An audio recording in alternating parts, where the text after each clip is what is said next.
here, and obviously thank you also for joining us via YouTube. My name is Danny Marish. I'm an independent host that's here today to help the proceedings of our rerun of 2023 Hustings. Just one quick apology. We are expecting Neil Lavelier, but he is delayed at the moment. Hopefully, we think he'll be here around 11 o'clock this morning. So we'll get Neil into his seat as soon as possible, and we'll pick up the questions at that stage. Just a few things to go through before we go over and introduce our candidates that are sat here this morning. You will see that they're all sat down at the moment. They have drawn lots on arrival for seats. Obviously, and the questions will be delivered 1 to 7, then 2 to 1, 3 to 2, etc. Members have submitted trustee role specific questions. 7 of these are included today and will be used in the hustings. If time permits, we will take questions to the floor. Just pointing out the obvious, we have potentially 7 candidates, so that will take a bit of time.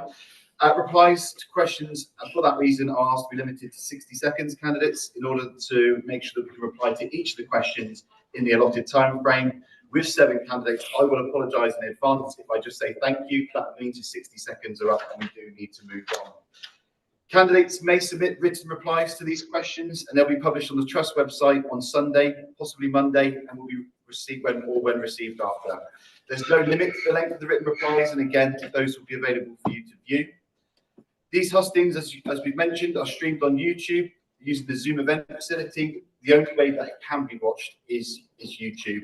For that reason, could we just ask that background noise in the room, of course, is kept to a minimum. And as you well know, it's members that have been invited today to ask the questions, and we will come to the floor, as I've said, if time permits. Importantly, voting emails will be sent at noon following the hustings, and postal ballots were mailed yesterday. And just for your information, as well as drawing lots for the seat numbers in the hustings at a random order, we have also, prior to publishing manifestos and the use of our media, it will be using randomizes, also it will be randomized to candidates order on every page view. And that's just worth pointing out today. And then finally, voting closes on Friday, January 19th at noon, and the result will be announced on Saturday, January 20th, pre-Cambridge game.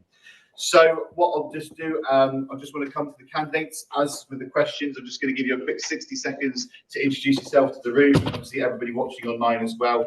So Deborah, I'll just start at the end with you, please. Hi, my name is Deborah Nova. I grew up in Exeter. My family have links and supported the club for 6 generations. My daughter and grandchildren regularly attend matches in the Big Bank. I love working at the club and engaging with the fan base, listening to their views and ideas. I have regularly worked in all the bars and I think I work at the centre spot. My reason for standing is that I bring a unique perspective, I believe, that will be a bridge to help with the reconnection with some fans who feel they have lost their voice and help develop the communication on a face-to-face level. And I'm always available to listen and happy to deliver any feedback. Lovely, thank you very much. Well, obviously, Neil's not here, so we'll come straight to us.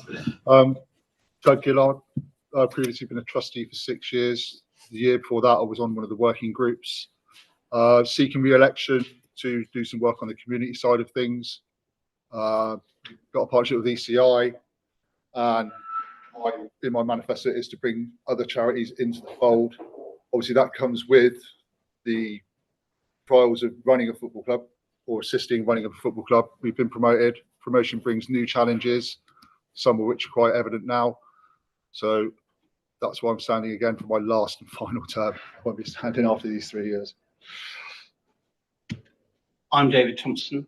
If I've got to blame anybody for why I'm sitting here today, it's because my father brought me to St James's Park in January 1951 to watch a football match against, would you believe, Chelsea in an FA Cup match.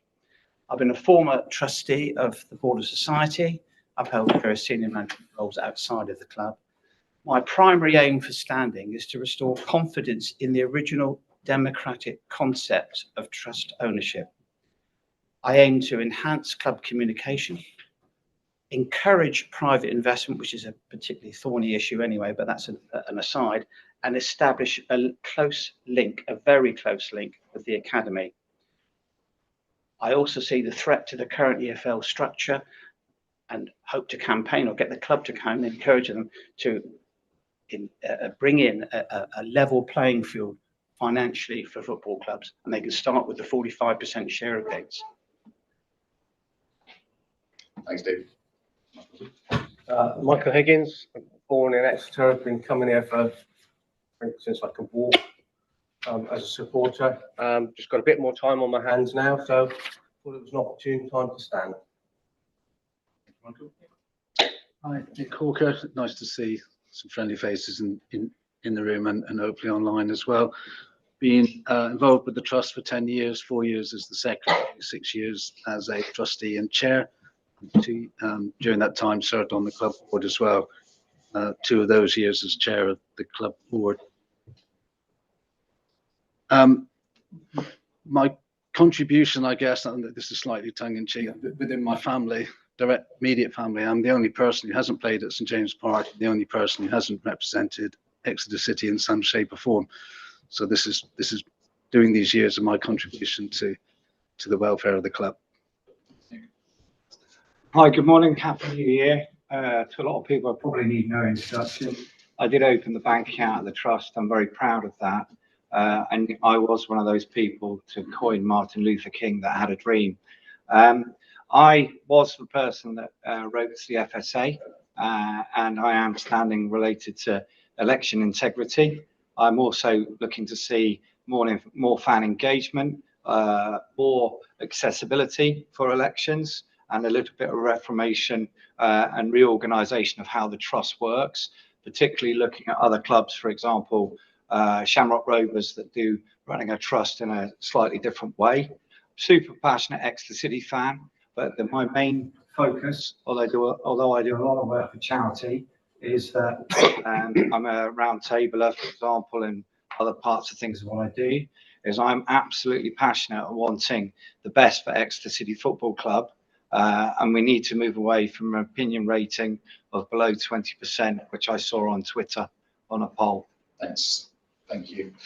Right, okay, so that's obviously an introduction to our candidates. We're going to go straight into the questions. Obviously, the questions you also have in front of you as well, if you do need to reference them on there.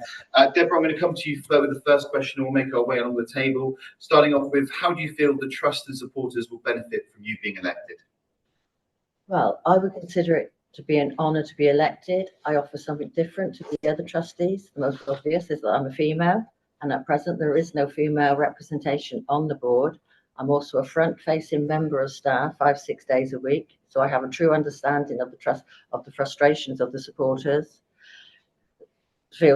Sometimes feel and can relay this back directly to the board, which gives the supporters a unique opportunity to voting for me. Thank you. Doug? Yep. So I've already written it down to see if I'm reading the paper. The first thing I would like for me being elected will be continuity. I support the rule that candidates must stand down after 3 terms, and some should stand down to create spaces at each election. This gives more opportunities for individuals to step up and have different perspectives, ideas, and skill sets to keep us up with the times. That said, you need some experience to remain to keep things moving while these new trustees get up to speed.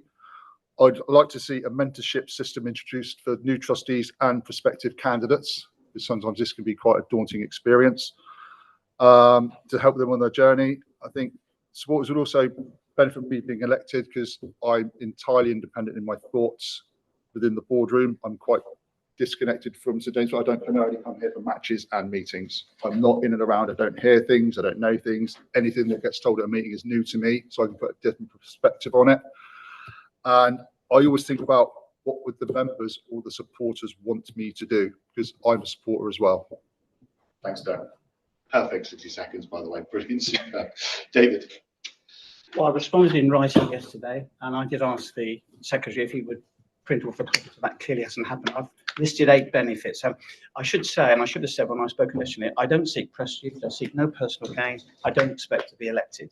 I've come forward purely and simply because a number of long-standing Grecians that I know are concerned about the democracy at this club and openness. Those are the 2 key issues for me. I listed 8 benefits. Whether I'll better read them out in 60 seconds is known to you. Firstly, the eradication of apparent current disconnect between the club and its supporters. Secondly, to ensure that supporters attending the matches shouldn't feel uncomfortable humiliated, abused, or threatened in any way when exercising their democratic right to peaceful freedom of expression. Thirdly, ensuring prompt public responses from the club to reasonable concerns raised. Fourthly, clearer communications from both boards as to the appointment, roles, responsibilities, and accountability of club directors. Fifthly, the appointment of an experienced club director of football. Sixthly, closer boss ties with the academy management. Thanks, David. Sorry, that's the 60 seconds. I'm happy to. A lot to cover there, isn't there? Thank you. Michael, sorry. I don't think I'll use 60 seconds. I'm a fan. I'm a new person if I get elected, so that might be a new perspective. I've got a bit more time on my hands, so that I think in that respect I can represent the fans and take issues that anyone wants to bring me to the fore and see what happens. Thank you very much. Nick. Yes, I've referred previously to 10 years experience. I don't think that should be disregarded because it's valuable experience. And we're going into a period of time now that's quite critical, I think, to the trust model with the appointment of an independent regulator by the government, to which we have significantly contributed to and advised on, and to the new deal that's being formed between the EFL and the Premier League, which seems to be wobbling significantly at the moment. So I would hope that could take all of that experience with the trust, with the EFL, and apply it to make sure that Exeter City come good with all the changes that are going to occur over the next few years. Thank you, Nick. Alistair, sorry. I'm going to echo a lot of what David said. I'm a change agent. That's what I do for a living. I transform businesses and I've been very successful at that. I've got 24 years experience of the trust, and I think that counts for something, and I have been a trustee. I am really looking for us to be honest, transparent, more available to the fans, and actually make informed decisions and engage with fair game, engage with other fans football clubs. There's so many opportunities. We've got friendlies that we could have, Club Athletic Bilbao, for example, Motherwell. They're all waiting to happen, and that's through links from the YouTube podcast that I've done. Those haven't been taken up, and I would really think some Exeter fans would get quite excited with a few different friendlies along the way as well. But more importantly, it's about the business side and making sure that we are sustainable and making League One sustainable, I should say, and making a pot for the Championship if safe to do so. Second question from the members. How would you look to make fan ownership feel like it makes more of a difference over the traditional ownership models to the average fan? So Doug, I'm going to start with you on this one. Okay. Well, I'll start with a question. You guys are not average fans, so you're absolutely top fans. All of you, I salute everyone. Mine is, there's an old adage you go around in football is no one is bigger than the club. It couldn't be. We don't have one person who and a club can stand or fall on the competencies, finances, or even the ego of one single person. The big difference here is interaction and the choice that comes with it. You can choose to be a member and donate every month. You can choose to volunteer on match days or within the trust mechanism. You can choose to stand for election to become a trustee or vote in elections to shape the trust board. I look to keep driving the message that you can make a difference when you have a voice on how your club is run and encourage people to use their voice and their skills to keep our club moving forward. Thank you. David. Well, my response to that was by implementing the 8 benefits I see from the proposals that I've put forward. I think that's absolutely key to the ownership model. And why do I say that? Why is it important for the trust to encourage openness and democracy? Well, quite simply, without the trust, there is no Exeter City Football Club. Russell Lewis would have disappeared into the blue yonder with their ill-gotten gains. The club will cease to exist. And the current status of the club is being achieved through democracy and unstinting supporter self-sacrifice. Look at what happened over the last 20 years. Some of these people are no longer with us, but they gave unstinting loyal support and donations to this club. Openness and democracy are the absolute pillars of accountability, and that's what's important about fan trust ownership. We do own our football club. We should be seen to be owning our football club, and our supporters' views should be taken on board if they're reasonable and implemented in a reasonable manner. Thank you, David. Michael. Well, I think fan ownership does make a difference over traditional ownership models. I think you've only got to look at the way we look at an opportunity to vote on investment at the Cat and Fiddle as an example of that. If there's a way to engage with fans who feel that the trust is something that is out there but they don't know much about, then that would be one way to encourage more to get involved, perhaps. But I think the proof of the pudding is in the eating, in that it does definitely make a difference. Thank you, Michael. Nick. I think we're witnessing at this moment the difference that fan ownership makes. You're all sat here. I spoke to the owner of Wickham when we played them over Christmas. He's thinking of leaving or selling the club over the next 2 years. The Wickham fans won't get a say in that. So whoever you elect and whoever you don't elect, you can be confident anybody across this table is doing it for the right motivations. They might all be different. Everybody will bring something different, but everybody loves Exeter City. So you can't lose. You're going to elect somebody who really, really cares about this club. Other clubs aren't getting that opportunity. Portsmouth don't get it. Wickham don't get it. Both previously owned trust clubs. So my advocacy of trust ownership is as high as it's ever been, and as I'm motivated by that more than anything else. Thank you, Nick. Alistair. How would I like to make a difference? I've made a difference. I'm passionate about fan ownership. Anybody can see that. I talk to other clubs about it. I find out about their business models and how they engage and how they communicate to the members. I heard one fan in this room today talk to me say that they didn't feel certain people had been, part of the process, and this is really important. We have what, 4,000 members. I don't think that we're getting close enough to our 4,000 members. I think we need to ask them to do more things. I think they'd be happy to do so, and that's one thing that I would like to see. And everybody gets emotional about their football team. We all know that, and as Nick says, we all have similar things that we'd like to achieve, right? But the main pillar of this trust, right, is to make Exeter City Football Club better, right? That was one of the main pillars. Thanks, Alistair. That's just the 60 seconds, so apologies. And finally, Deborah.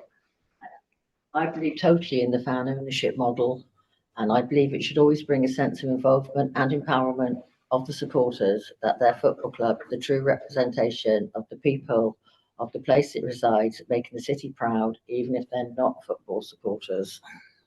Short but sweet. Thank you very much. Okay, so we're going to move on to our third question, and obviously, David, I'll start with you in just a second. Are there any new areas of engagement that you would like the trust to pursue with the local community? So, David, over to you. I cast my mind back to the 1980s when my children were grown up. I'm privileged to have 2 sons, 3 daughters, and the sons, all of them come to this St James's Park. So I suppose on that basis, that might not qualify for child abuse. I don't know. Anyway, I used to train the youngsters in Dawlish, and it was a wonderful thing. Not just to see them enhance their skills, because it's a game, and you do pick out natural footballers as opposed to those trying and getting better. But since then, I've rubbed shoulders with these chaps as they've grown older and they've had their own families, and I get nothing but wonderful feedback and respect. I absolutely love that. That warms the cockles of my heart. So I see the academy as the most important asset, apart from its supporters, that this club has got. And I think it should be much closer to the boss than I perceive it to be. When I was on the Board of Society, Eamon Dolan and Alex Ingthorpe regularly attended Board of Society meetings. We had updates on what was happening with the academy. We had a personal interest in some of the boys that were coming back. Thank you, David. So that's important. I want to enhance that. 60 seconds there. Michael. I think it does. I think the trust does well in terms of engaging with the local community. If I was elected, I'd look at where it engages, and if I can spot something that's missing, then that's an area that I'd like to encourage more engagement. I think overall it does a very good job in terms of engaging. Nick? I think recently we've seen the birth of the Exeter City Community Fund. It's something that I was very passionate about in respect of working in collaboration with the clubs charitable partner, CCT, and the Trust's charitable partner, ECI. And we've all come together, brought those 6 different charities together. They've all met with one another. They've all continued to communicate with one another. So we're doing a great piece of work there, not just raising funds for them, but also raising awareness for those good causes. I'd love to expand that. Thank you, Nick. Alistair.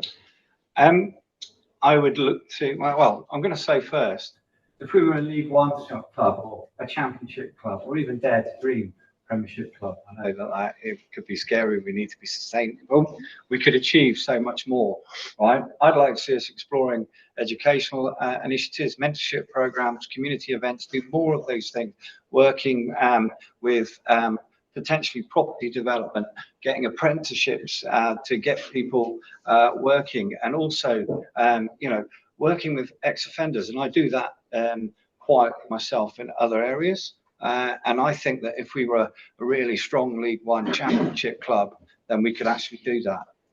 Yeah, so that's where I'd like to see us improve the local community. We do a lot, but I think we could do so much more. Thank you, Alistair. Deborah. I do have longer answers, but 4 o'clock this morning, I was kind of shrinking them down to work till late. We should always look to be fostering and developing relationships within the local community and beyond, so we can support each other going forward.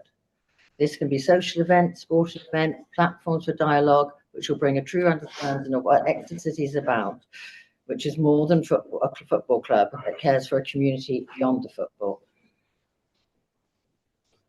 Thank you. And finally, Doug. Well, this is in my manifesto, so I better not get this wrong. I'd like the Trust and our community partners to reach out to some of the smaller charities in and around the city, maybe the ones that aren't very well known. They haven't got many people, they haven't got many resources. Reach out to those charities. I was speaking to someone around that before this, so that's my thing. The little guy, the people that we've got facilities here, we've got knowledge here, let's help them. Ones that maybe not get the help, ones that go under the radar. Thank you very much. Okay, we move on to our next question. Do you support all matters before the Trust Board being discussed in an open meeting, obviously part A, with only genuinely confidential issues being reserved to part B? For example, do you agree that discussion and approval of club board appointments and changes to governance arrangements for both Trust and club should be open and transparent? And if elected, will you insist that agendas and the conduct of meetings follow this principle? Michael, we'll start with you. Yes, I think everything that can be open should be open. I think fans have to acknowledge that there are some things that can't be and that they need to be done in private. So I think that's the answer. Yes, if club board appointments and changes to governance fall into that category of being able to be open, then I think they should be. Thank you, Nick. Yeah, well, why wouldn't you do those things? And actually, I think we do. That we're governed by the rules of the society, and it's worth looking at that around the powers and influence of the Trust Board and the decisions that it can make. We also had a review in 2020 by Dr. Mike Finn that examined this very subject. Where we need to be really careful is the definition of confidentiality. It's not just non-disclosure documents, it's not just confidential clauses in contracts. The Trust Board have to be able to determine confidentiality. That might be based on somebody's privacy, somebody's commercial interests, whole gambit of stuff. So as long as the members are happy for that consideration to be made by the Trust Board, then yeah, we would always strive to be as open as we can possibly be. Thank you, Nick. Alistair. Yes, of course. And like Nick said, there needs to be governance. There needs to be, non-disclosure in certain things. I mean, I run project management offices for a living, and certain things you have to keep confidential. Contract discussions, etc. But what I think we should do with directors, for example, I think they've got a real step change opportunity. We only use electronic voting at the moment, voting in people. Why don't we explore looking at maybe doing votes every 3 months on certain issues, or even a director appointment, for example? And do you know what? Let the members decide, right? And everybody's clever enough. They're members, they care, they put their money in, give them certain things that they can vote for. and feel part of, because that'll only improve the engagement, which I'm passionate about. Thank you. Thanks, Alistair. Deborah? I absolutely agree that transparency is key to gaining the trust of the supporter base. But I agree there should be some aspects of confidentiality which should be agreed before, so supporters can understand and agree the protocols going forward. I think this is a critical to the accountability of the trust board. Thank you. Doug? Yes. Speaking from experience, most times that are considered confidential in Part B meetings genuinely are. While the trust board has a commitment to its members, it also has to respect the confidentiality of business partners, employees, and management. I suggest we could have a traffic light approach to matters that come to the trust board. Sort of the green, all information on a matter is fine for general consumption and discussion, could be discussed at Part A meetings. Amber, we can reveal a matter has been discussed, but not the finer details. And obviously red, nothing can be disclosed for genuine reasons, like there, for instance, breach of contract. Okay, thank you very much. And David? Yeah, like all the other candidates, I absolutely support that. And key word there for me is genuinely confidential issues. Now, why do I feel so strongly about that and openness and democracy? What happened to our club in June 2014 under trust ownership? It hit the financial buffers. Both the club and the trust were heavily criticised, and particularly for not monitoring the club well or reporting back to its members. So this is an absolutely key issue. Keep it simple, keep the members informed, and make sure that we effectively run this club as it should be.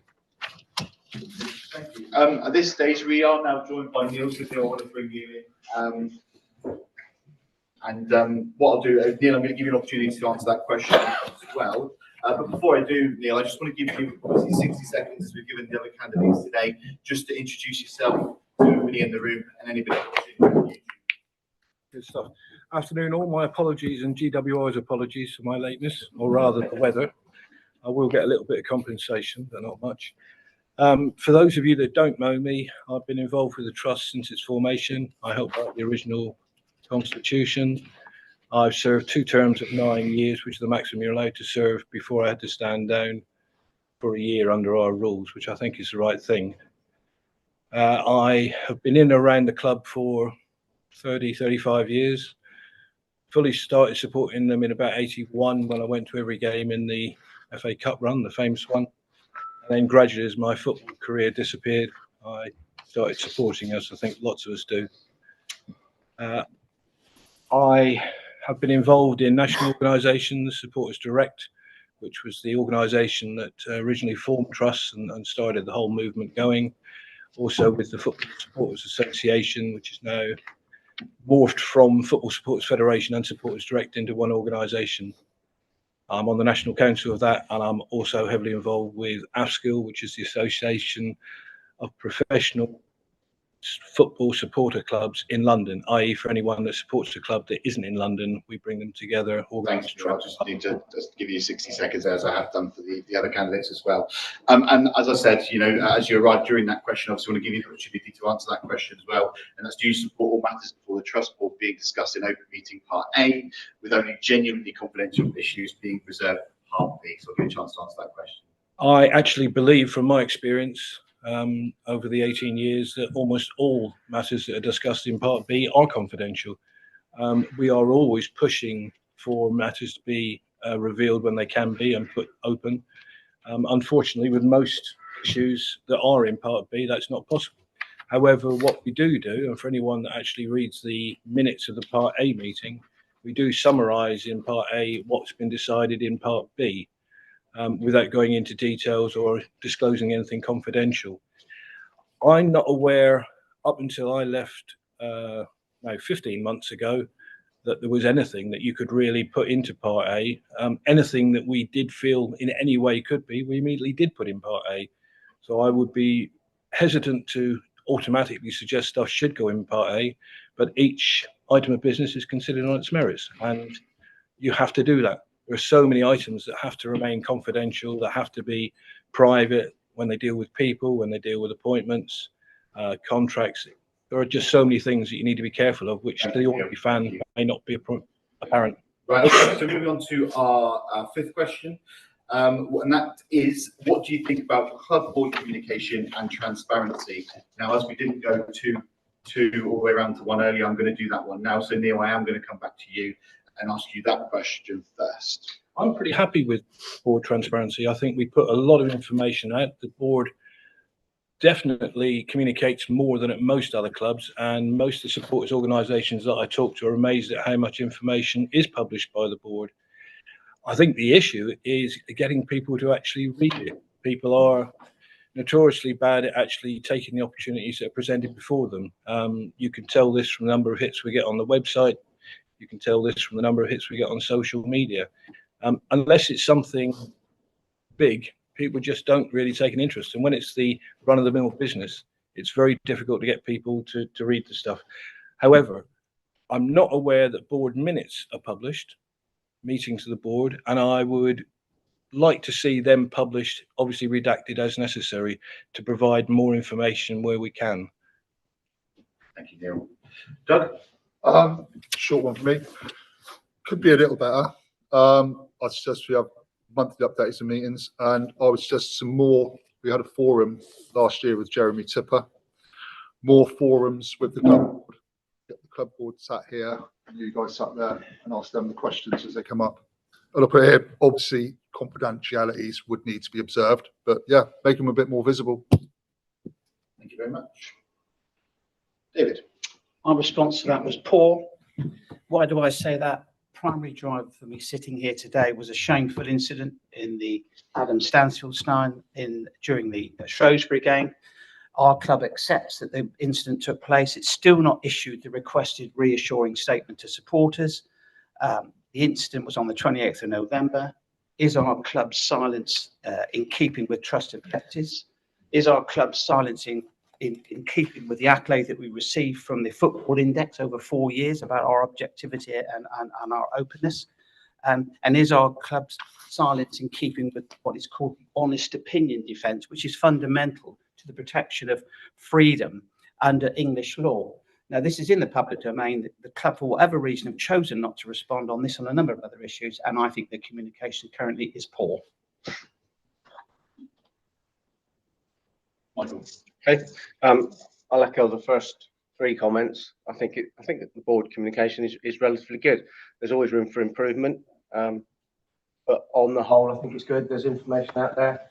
I think, like Neil said, sometimes it's difficult to get it out to fans that aren't more generally active and seeking to find that information. So getting it out to the wider fan base is perhaps more of an issue. Yeah, I mean, clearly, I would think it's good because I do the interviews and I write a lot of the information that does get through. I think what I would point to more than anything else is the supporter annual review that we published last year and that we will publish again this year. I'm struggling to get some people together who will might modify the look of it. But the annual review is horrified some owners that I've spoken to, that how can there's more information in there than there is in the statutory accounts that go to Companies House. We're currently I'm working with the CEO of Somerset Cricket Club because they want to adopt the same model, the same type of supporter information pack. So I'm really proud of that. The club aren't hiding anything. Thank you, Nick. You have to look for it. I don't think the club are hiding anything. I think we get a little bit emotional about those sort of things. For me, I think as the owners of the club, and I'm looking at the owners now and on camera, what I would like to see is, standard business governance. I would expect a quarterly report on financial performance to be presented to the trust as owners of the club, where we actually look and see where they're working as KPIs. I'd like to point out that I did actually present a paper 2 years ago, I think 1 year ago roughly, where I put that in an idea in detail. And fortunately, I haven't been invited in yet, although I'm still expecting that invite. And I think that we should be more accountable, particularly on the financial side, and when I say accountable, I mean to help the club use these facilities. We've got a fabulous facility. We've got a fabulous community brand of what we achieve around the country. And I say that walking into business meetings in Wolverhampton or in Manchester or in London. And I'm one of the first people to ball people about Exeter City Trust. I'm as proud as anybody. But there's a lot more we could do with transparency. We've got directors you don't know as well. Thank you. Deborah. The club board is fundamentally directed by the trust board, but I do understand that the fans feel disengaged and cannot put names to all the faces and understand the process of the directive. Engaging with supporters at events and fan forums would help and bolster the collaboration of both the boards. Once again, it's a shortish one. I did maybe condense it too much. Thank you, Deborah. Okay, moving on to our next question, and that is, what do you think of the Trust 20-year celebrations? Nick, it's time to start with you. Sure. I mean, they're not over, of course. We've still got another 6 months. It was intended to take a break over Christmas and during the election AGM period for very obvious reasons. I think that they've been brilliant. We started with a list of people that we wanted to thank and acknowledge, and we've done all of that. We've sponsored shirts. We've sponsored a game at which the very first trust board were invited to. Over that period of time, new names have been added to that list as we brought people together and reminisced and said, well, do you remember such and such? Oh, well, never heard that name, but let's put it on the list. So we've got some while to go. The best thing of all is, I don't know if any of you saw the article in the Eye. We had some fantastic press coverage nationally and in some instances internationally. And the Eye paper wrote an article saying, how did Exeter City become the most important club in the Football League? Should be really, really proud of that. Thank you, Nick. Alistair. Well, there are lots of positive points. I've got a fantastic book in front of me, David Traherne, Dr. David, right? And the people on this table up here are fully aware of my feelings. I didn't get to go to the celebration so far. I wasn't invited, and I opened the bank account, right? So, and I know actually in talking to one person in this room today, right in front of me, that some other people haven't been invited, and I found myself going up to some people, for example, Lance Higgins, that rode a bike from Bristol to Exeter, and asked whether he'd been invited to anything. You know, I think there are a few members out there that have been missed, right? And I've got to be honest, I didn't go to the game where everybody was on the pitch. I didn't think it was right to be there. Thank you, Alistair. Deborah. I went most of those events and everybody had a really good time. We should be proud of 20 decades of fan ownership, but I truly believe that every season we remain a fan-owned club is a celebration, and one that we should showcase the trust and the fans at home. And how we have contributed to the wider community. We should be more vocal and giving the fans opportunities to make real changes. Thank you, Deborah. Neil. Extremely proud of the 20 years, and I think we've done an excellent job thanking people so far. As Nick says, there are still more people to be invited. I've been instrumental in tracking down and finding some of those people. I think there are 3 or 4 more occasions when other people get invited. You can't invite everyone to one game because you need to still be bringing your money in for hospitality. I think the pack that was put together was superb. If you haven't seen it, you got a pen, a postcard, a couple other things, a badge, and a lovely little memento for those of us that have been around a long time. And they made it available for you to buy. So anyone that wanted to celebrate their own way and promote it could buy a badge, buy a pen, and be seen to be using it by other people. I'm extremely proud and I'm very happy with what's happened so far, with more to come. And just to add one thing, for those of you that don't know, every home match this season, we've invited 2 people, 1 person with a guest, to be our guests in hospitality as a thank you. Thanks. Generally to the membership. Thank you. I think they're a success. I was privileged enough to do the tour of the Clifford Hill and come here for the Coventry game, meeting all the people, like some former members, trustees, volunteers. From that whole 20 years, sat at a table, listening to some good stories, some horror stories, And it was just brilliant. And you think all these people are the people that got us to where we are today. So you've got to salute those people. You know, it was an amazing, for me, it was just amazing listening to all these people. And they ask for nothing. They do it and ask for nothing back, which is part of what this club is about. Thank you, David. I found this question quite tricky to answer, really. There's been a lot of publicity, a lot of things have been done, a lot of effort has gone into it. I'm not criticising what's happened. But for me, I found it pretty low key. And the reason why I found it low key is because the Supporters Trust supports a football club.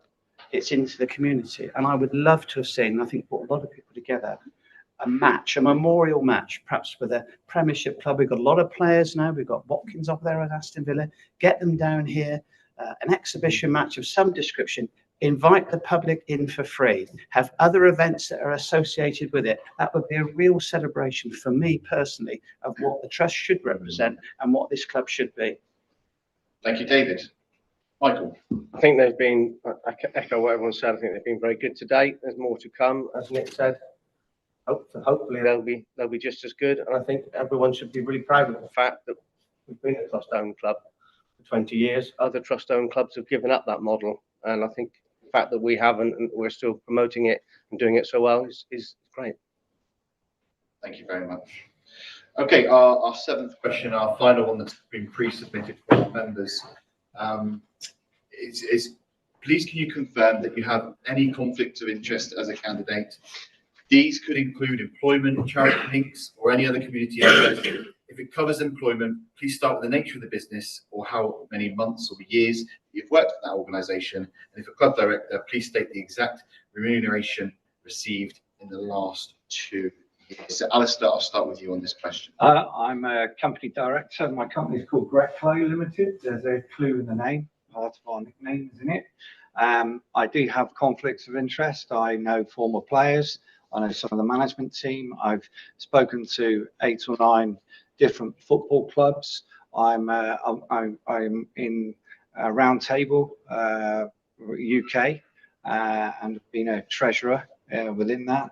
And obviously my links with the podcast, they are my conflicts. I've never taken 1 penny out of Exeter City, and the podcast that I do is not for profit, and the money goes into Exeter City if there's any money left after considerable costs of hosting. Thank you. Deborah. Sorry, I have put in my manifesto and made it clear that I am part of the bar support team. Also within that team, my daughter Katie also works. She also works at the Exeter Snooker Club, which this season has become a sponsor of the football club and has also sponsored the recent Arsenal Cup game. On match day, I work with the majority of the sponsors that attend the games and have a good relationship with them. I am also know and I'm friendly with a lot of the supporters within the fan base of Exeter City, which could be considered a conflict of interest. I love working at this club, past, present, and future. Thanks, Deborah. Neil. I don't have any conflict of interest at all. As probably most of you know, I'm retired. I've been retired for 20 years. On the contrary, I probably have the opposite, not a conflict, but actually enhances my involvement with the trust because my relationships with national bodies and other supporters groups across the country. I also have extensive knowledge of election procedures, and one of the things I shall address when, if I get back on, is what happened with the election to see how we can improve and perhaps adhere to best principle. Thank you, Neil. Doug. Not really. I started working for a company that supplies Exeter City Football Club on the 1st of November 23. To me, there's no conflict of interest because I'm not involved in any management decisions or I don't see customer accounts. I'm so far removed from it that to me, there is no conflict. Thank you. Michael? Oh, David, sorry. David. Echoing Neil's statements, and I must say, personally, from Neil's perspective, when I was on the Border Society, I found it incredible that a supporter would travel all the way from Aldershot to Border Society meeting. I make that statement publicly. Unbelievable. Tottenham, please. Tottenham, fair enough. And not Aldershot. He was on time. I proceeded in 3 years on the retirement plan I have no conflicts of interest. Whether I have any conflicts, I shall find out when I get home today.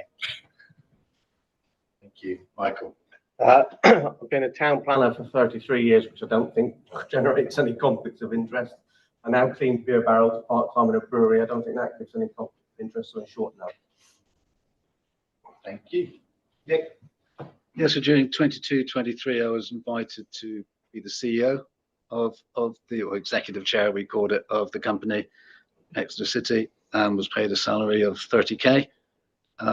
Outside of that, nothing. Thank you very much. Okay, so we are going to go to the floor. We have a little bit of time. We are looking to put the closing statements. Neil allowed to answer his questions? Oh, sorry. Neil, Neil, sorry, apologies. I skipped past. Yeah, your turn.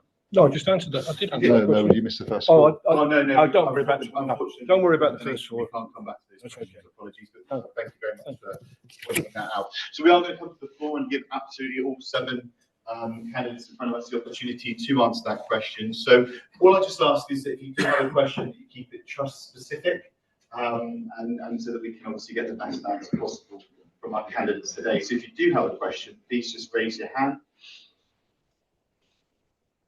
So, yeah. Got a comment. Okay. Can I do a comment? So thank you all for standing. And I know it's not a natural thing to do what you're doing, but you all look so dour. It's absolutely, I found it an absolute privilege to be on the trust board, not necessarily in meetings, but looking back on my time there, it's fantastic for us to have the opportunity to be so close to our club, and I disagree with some people on the panel. I think we are close to our supporters. So thank you and well done, but cheer up. We do have a question. I did see a hand go up just in the back corner there. So did you have a question? Yes, you. Martin Weiler. Thank you all for standing. Focusing just on the health and future of the trust, can you state your number one priority that you want to contribute to ensure the future flourishing of the trust? Okay. Deborah, I'm going to start with you again. If we just, So I've only worked in the centre spot. I would like to see more non-match day revenue brought in through different events, bringing in teams, to bring in more money to support the club and to keep us basically in League One. To me, that is the most important thing, to keep us in League One. thank you, Deborah. Neil. Key issue for any supporters' trust, and this has been proved time and time again, is the strength and level of their membership. We have a fantastic level of membership compared to other trusts, and people often ask how we've managed to have that level of membership. However, in my eyes, it's nowhere near good enough. There are thousands, not hundreds, thousands of supporters who aren't trust members. And my priority would definitely be trying to convince those people of the value of becoming a trust member, both the trust and the club.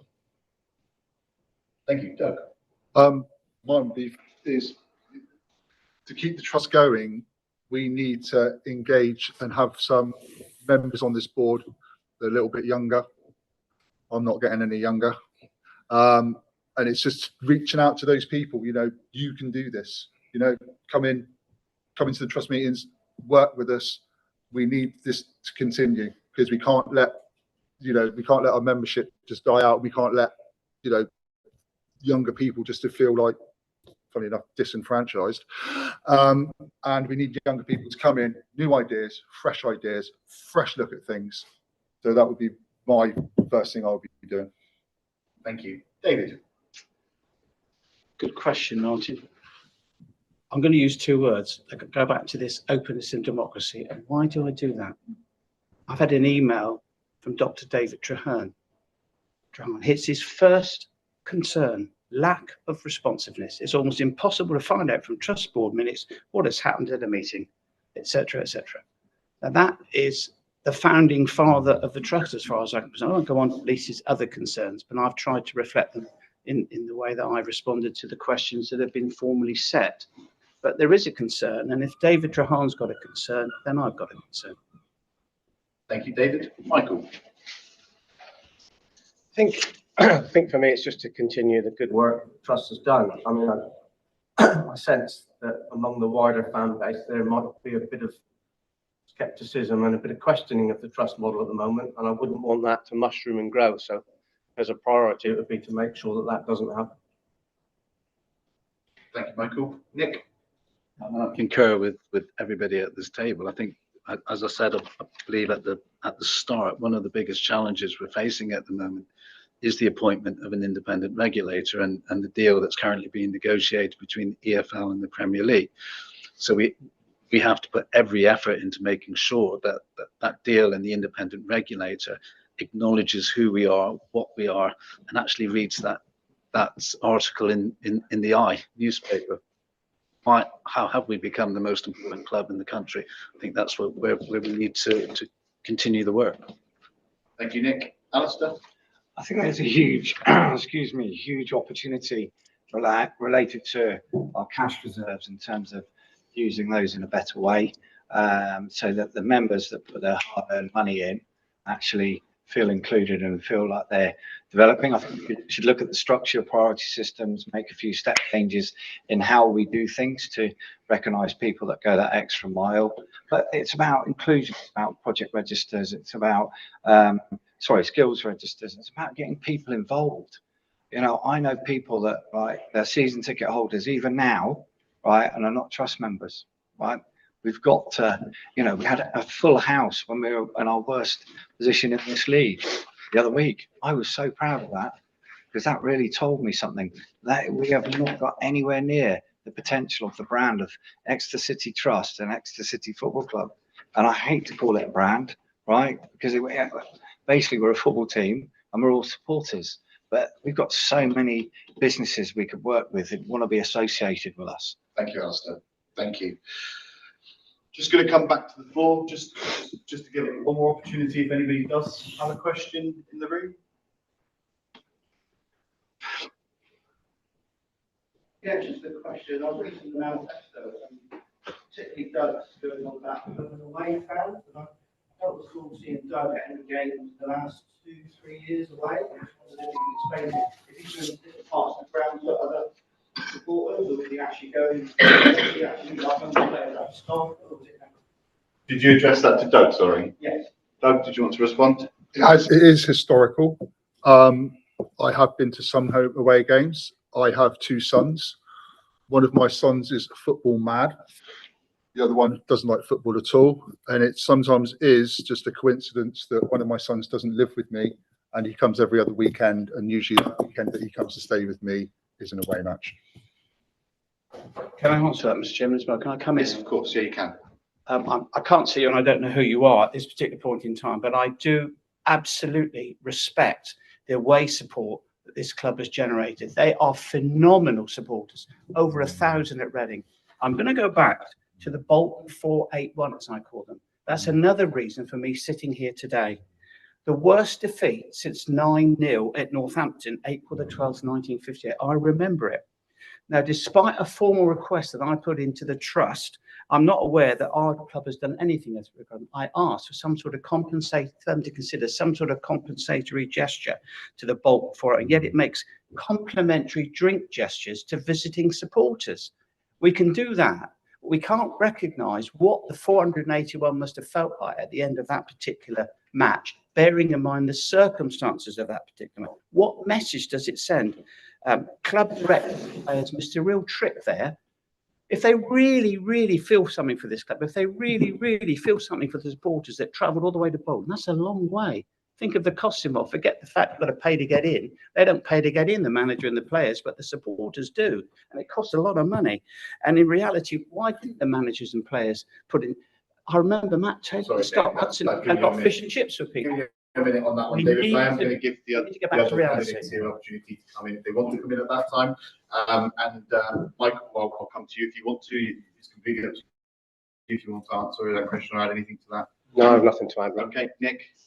The club financially supports the Grecian travel and I think quite recently the East Devon travel. We pay the money that keeps those going. There have been lots and lots of fans that have been to lots and lots of bad games, and you can't compensate everybody. I take David's point that this was a particularly bad performance, and because nothing's happened yet doesn't mean that it won't happen. Alistair, if you want to add anything? I'm not sure who that is at the back. As a home away fan, or should I say an away fan, because a lot of people know I live 3 hours from Exeter. And by the way, if I'm dour, it's because I'm exhausted. I got up at 5:30 this morning, and I want to thank my son who's actually come. But he makes a great point.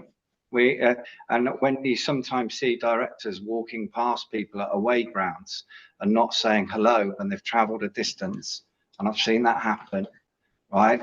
That's what I'm talking about. And I can see people nodding for the benefit of the camera at the back of this room. You know. So have you ever seen directors actually say hello to people? Because I have, because I was one. Yes, well, no, hold on, please don't. And again, this is where, and I've received personal attacks. And we're not going to get personal, right? It is what it is. It's known. Go and talk to people. Go and talk to the away fans. That's fine. You may disagree. That's my point. Okay, thank you. Deborah, just an opportunity if you do want to jump in on that one. No, it was mainly sort of for Elaine. I do feel, yes, that we're all a bit down. I think the nerves and everything, because I'm normally a positive outgoing person. Agreed. But I think, yes, the nerves have kind of got to us. It's been a very long few weeks. And I've never experienced anything like this before. I am pleased to be here. And yes. And we will come. Sorry, Debbie. Yeah, and we will obviously come to your closing statement in just a second if there's anything else that you want to pick up. But just going back to that final question, Neil, was there anything that you wanted to add at all? Yeah, I mean, as most people again probably know, I go to every home and every away game unless I'm out of the country or I'm terribly ill. I've got a lot of time for the majority of away supporters. And when I say away, I don't mean supporters who travel from Exeter to away games. I mean the supporters who live all around the country and go to games. Because you can bet your life when you go to an away game, over 50% of those there don't actually live in Exeter or come from even Devon. They come from all around the country, and that's one of the wonderful things about our support. And just taking about the point of compensation, I travelled with, I think it was 13 people plus a load more in the pub before and after the game, and not one of them wanted recompense. What they wanted to see was the money invested in the club and a better performance. The recompense wouldn't have counted for anything. It would have been just money frittered away. Thank you, Neil. Okay, so we are now going to head across to our closing statements, and in true nature with everything we've done so far today, you will only get 60 seconds in which to put across your closing statement. With our opening or introduction, we did start at that end of the table, so to try and keep it fair, we're going to start at this end and make our way across the closing statement. So, Alistair, I want to come to you first, and your 60 seconds to close. Thank you. As I said, I'm a change agent. I was the person that wrote to the FSA and got them involved. I'm proud of that. What I'm not proud of is the fact that it got to the FSA having to become involved in a rerun of an election. I will point out that there is a candidate review of the last election. I'm surprised we're doing a rerun, especially over a holiday period. And to take Deborah Jo's comment, it's been inconvenient for a lot of people, and I'm going to celebrate the hard work that a lot of people here have put in to, come to this event, answer questions, do all that stuff. But moving forward, we need to go through those fan investigation reviews, because I don't see them as being routine, and I have been a candidate. And above all, we have honesty, we have integrity, we develop this club further forward, make it even better than it is now. And it is good. It is good. I'm not saying it's not good. Thank you, that's your 60 seconds there. Nick? I think all of us are here today because we want the best for Exeter City, the audience here, the Zoom audience, and the candidates. This is we've talked about democracy, we've talked about transparency. This is it. This is it for real. So go away and vote for the people that you think are going to best keep Exeter City safe and sound for the future. Thank you, Nick. Michael? I'm standing with no particular beef or agenda. I just want to offer my time and experience to the benefit of the club and the trust. If fans feel that I've got something to offer, then vote for me, and I'll do what I can and do my best. Thank you, Michael. David? David Trahan's 3 key aspects for me: lack of responsiveness, dealing with protests that's been handled very badly. The trust organisations must be open to public scrutiny. Now, why do I say that? And the club. What a minefield. Have you tried establishing who are the current directors of Exeter City Football Club? I've tried that. It's very difficult. What are their respective roles and responsibilities? What is their accountability? Who appoints them? Well, it should be us, shouldn't it? Why isn't there any experienced director of football? How can you possibly run a football club without having anyone with a vote who really knows professional football? It's crying out for a meaningful structural review. That's my end of speech. Thank you, David. Thank you. Doug? Yeah, like I say, having to do this twice in as many months wasn't good. Like I say, that's why we were a little bit down. But I think the good thing that comes from these, and the thing I will take from this, is sometimes when you have to learn to listen. You get on the board, you have to learn to listen to people. That's something we should move forward. That's something I would try and drive if I'm elected. If someone feels that my children or my personal life is going to get in the way of that, as has been asked, then don't vote for me. Neil? Having devoted 20 years of my life to the formation and the running of the trust, I wasn't going to stand again. I thought, I've done my bit, surely. However, I was persuaded by 3 different people, one of whom was my wife. Said, even though it means you're away all the time, I still want you to do it. What has persuaded me is to try and ensure the longevity of the trust going forward and put it in the best possible place I can in the next 3 years, and then seriously think about stopping. Finally, Deborah? Okay, I would like to thank everyone who's been involved in the rerun of the election for their hard work and time sacrificed at this time of year. You know, I don't think it's been easy really for any of us. And the trust members who nominated me, I'd like to thank them as well, and all the candidates for getting involved again. I'm really dedicated to the trust and Exeter City Football Club. It's one of the most important parts of my life and my family DNA. I can assure all members, if you vote for me, I will be held to the highest standards, and the first loyalty will always be to the club I love and the fans. If you give me this opportunity to deliver and vote for me, Deborah Noble. Thank you, Deborah. So that concludes our hustings. Once again, we want to thank those members. Yeah. Can I just, yeah. Are we going to invite members still to send questions in to all of us if they want to? That would seem sensible. I'm going to apply for that, sorry. I'm sure we're all open to it, so that if they need any more information to vote. That will be good, because I know that 12 questions, and not all of them have been answered. So yes, I know have been put through. Well, just like I said, obviously the trust will have to have a look at that, and I can't comment on that. Time to thank everybody here. It's obviously very important. Thank the members who submitted their questions. Thank you very much to the candidates who obviously have made the effort to be. It's absolutely great to see 7 of you here today. Just a reminder that voting closes on Friday, January the 19th at noon. The result will be announced on Saturday, January the 20th, pre-Cambridge game. And I just want to obviously thank those obviously watching on YouTube, everyone here, and just remind you that if anybody for any reason feels that they are not getting emails, that they can email trust.secretary@ecfcst.org to ensure that they are getting that communication. But once again, ladies and gentlemen, thank you very much for your time. Once again, thank you to the candidates. Thank you.